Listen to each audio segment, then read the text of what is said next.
Hello everyone, welcome to the final edition of the Sega Saturn week of Colorwind Plays, and we are going to play one of the most unoriginal choices for a favorite game for the Sega Saturn, but nonetheless it is mine. It is Nights into Dreams.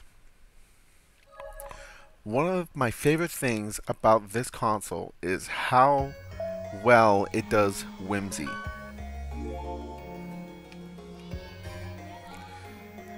Some of my favorite games are Panzer Dragoon, Clockwork Knight, and this game, and it's for that reason. I love the whimsiness that you get from playing this game. The Sega Saturn did not worry about making realistic graphics like many other consoles were trying at the time with the advent of 3D gaming. Instead, they were taking this technology, as limited as it was for this console, and trying to make something brand new, something fantastical, something very creative. Because the real world, we already knew what that was. We didn't need to see it again. So, they instead took this technology and did something completely different with it. And that includes Nights into Dreams.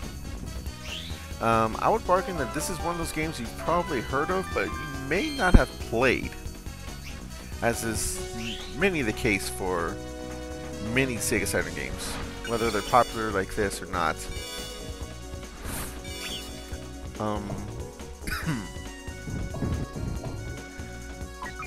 This is definitely a game you should try out. It is now available on the Xbox Live Arcade and PlayStation Network. That would probably be the way to go, as not only can you play a fully shown Sega Saturn version of this game, but you also have updated graphics in HD, so that's always good. And so you could argue that the Sega Saturn version has become obsolete. I mean, even the special Nights Christmas Nights version of this game is available for the re-release, which is a nice nod to the fans of this game. This is seriously one of the most beloved games for the Sega Saturn, and it's not hard to see why. I mean, the world that you're in is just so beautiful. The gameplay that you're doing is so different from a lot of games, yet at the same time it's got a very arcade mentality. You have a time limit, you're collecting points, you do it by doing tricks, which a lot of people don't understand you can even do. Press the left and right triggers and you do different abilities, different twists and flips. But yeah, that is something that you can do, and it's not just for show. In many cases you'll get points for it.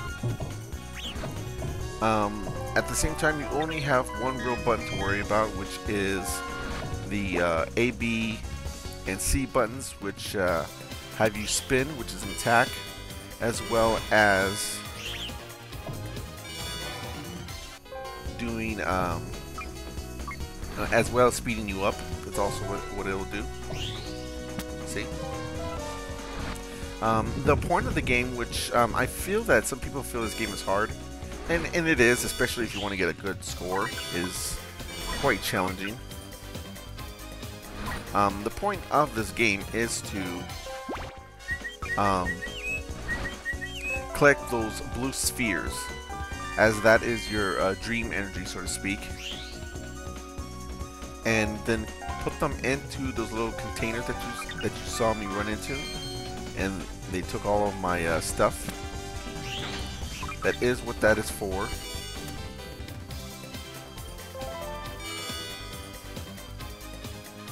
Do little tricks. You do tricks when you have that little tail behind you. That's on purpose. That's how you get different points. And then once you have enough orbs, you go into those little canisters and you blow them up, and then you release this energy, that ball that you saw me carrying. And that is pretty much your dream energy. That is what was stolen from you in the beginning when you saw those creatures attack my character, the girl. That is what that is for. Speed up a bit here.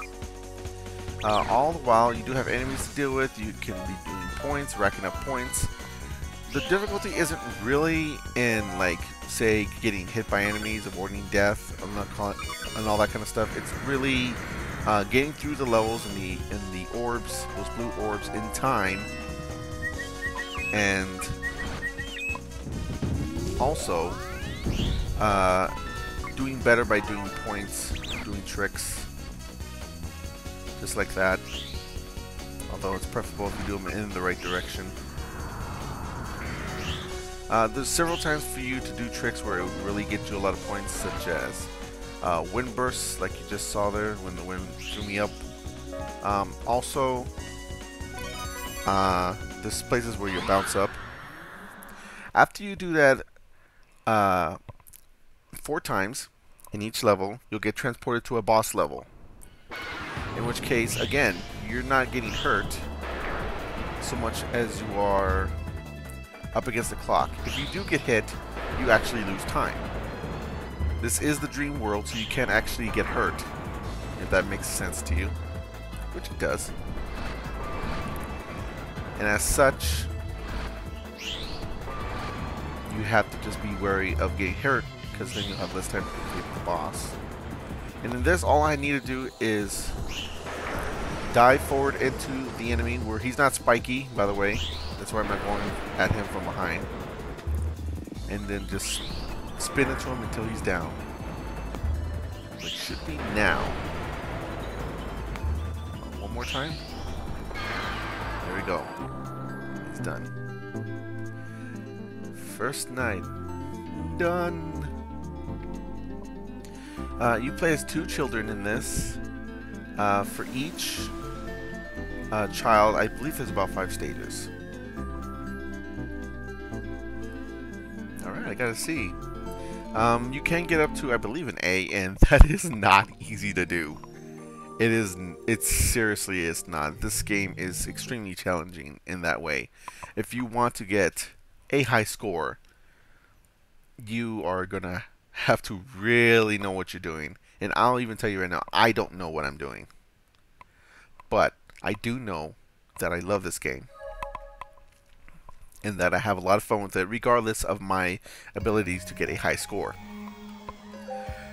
As you see, you play as 2 different kids, which means you actually have 2 different paths that you can choose from. I completed the first stage with Claris, so now I can go to the second stage, or I can start with Elliot. Now, I could have started with Elliot before, but I didn't. But we'll take a look at his level now. Give you an idea. The first levels are usually fairly similar, but they are different layouts. One way you could look at it is Act 1 and Act 2, sort of like a Sonic game, which is not a coincidence because this game was made by the Sonic team, people who made Sonic. So developers were given a chance to do something new, which is understandable because Sonic was not very prevalent during the Sega Saturn days. As a rule, I've noticed Elliot stages tend to be a little bit harder. It's not as easy to find orbs or to be able to collect them and get them by the time you come across the holders of that energy. Something to keep in mind. But that being said, the first few levels are still fairly simple.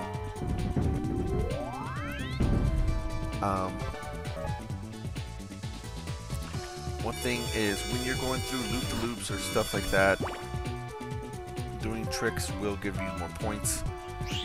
Oop. You can miss it. You can miss the beginning area. So yes, it is important for you to make sure you get into the starting area. It won't just automatically do it just because you pass on through. And stuff like that will give you a break. Not quite enough. There we go. Every little bit helps. Every little bit helps. is not quite enough. One thing that's good about this is there's actually nothing preventing you from going backwards. So in case you don't have enough of those blue spheres, and then all of a sudden you get enough, like right after you passed it, not a big deal. You just go backwards and put them in. So there is some freedom with this, but again, with the time limit, because of you gathering points and everything like that, this game is very much like an arcade game, which is actually a little bit surprising to me that this game never received a arcade release. I actually think it would work. I mean, even after you complete a stage, you go back to the title screen. So, some food for thought. The main character here, NiGHTS, it's like the dream embodiment of these kids. So these segments always kind of trip me out.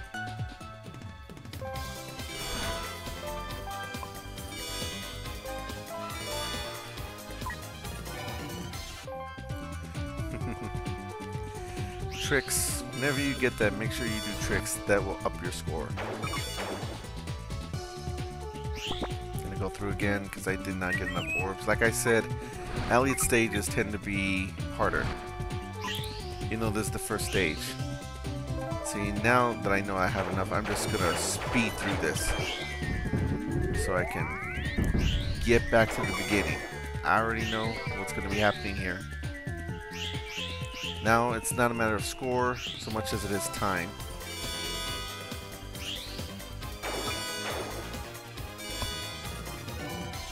There we go. See, still got a D. Not an easy game if you want to do well with the score. This can, in that way, I guess, be one of those games where you make your own fun. Sort of like Kirby's Epic Yarn or Yoshi's Story.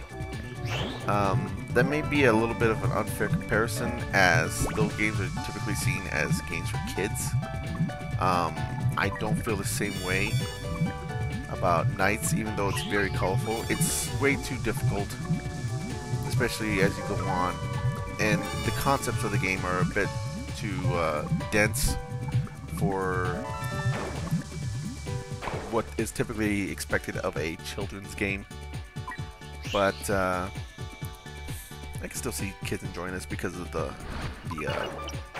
visuals and everything. They just may not be able to understand it. And this is typically thinking of kids as a lot of marketers see them as,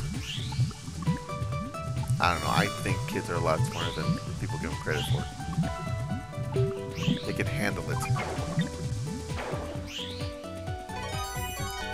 And with that, we're moving on to the boss fight for this character.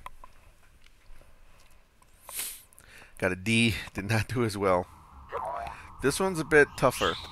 The point of this one is to slam them through the walls. You're not actually hurting them.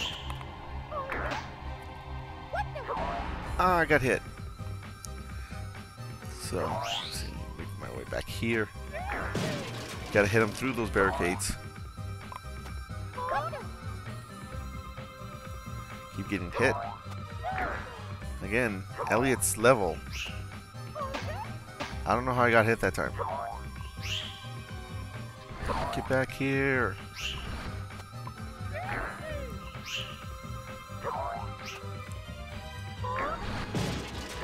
There we sort of go.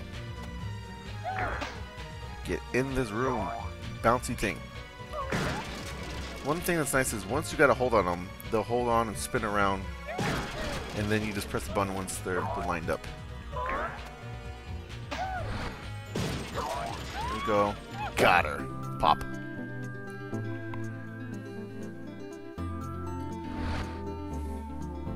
Well, I did manage to do it.